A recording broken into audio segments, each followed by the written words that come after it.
What is a real estate secured loan and how to use it to acquire a property?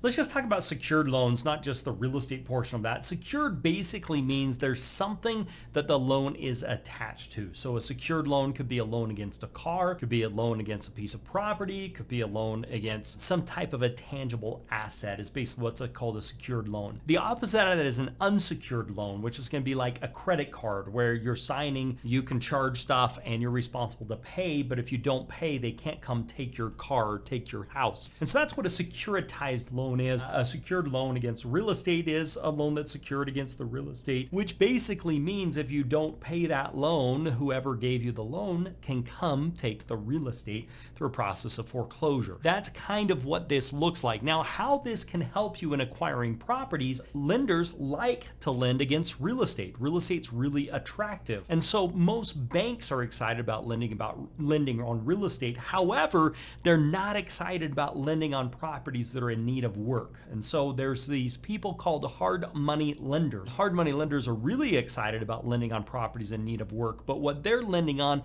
is the tangible asset, the secured asset, but they're looking at the value. So what they're looking at is there enough value that if I had to foreclose on this property and take it back, I could sell it, get my money back, and I could be whole. That's what they're looking for, and that's called hard money lenders. Once a loan happens, once somebody gets a hard money loan and fix a property up, then a traditional bank is excited about refinancing that property and you could keep it in a rental type situation. That's a BRRRR type strategy, buying a property, renovating the property, renting the property, and refinancing the property. And so with both of these, we're talking about securitized loans, secured loans against real estate. One is to buy it, fix it up, and sell it, or buy, fix up, and then refinance it by getting a traditional bank loan. But that's where hard money lenders are going to differ from your traditional type lenders. Now, the reason why this is so important in acquiring properties is if you don't have a hard money lender, you're going to have a very difficult time getting a property that you can fix up or use as an investment, because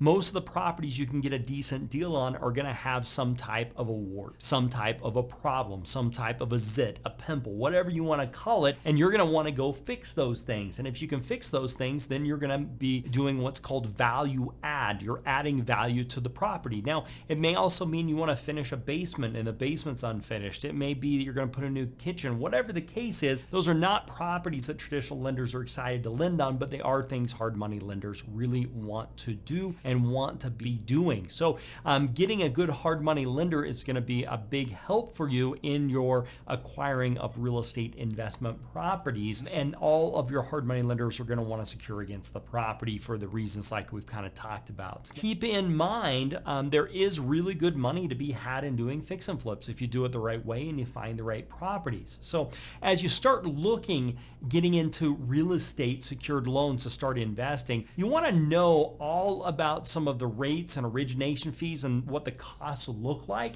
So if you watch this video next to me here, I will cover all of that. What it's going to cost, what you need to know, the origination fees, those types of things. So check out this video right now. You're going to love it. Otherwise, make it a very profitable day, and bye for now.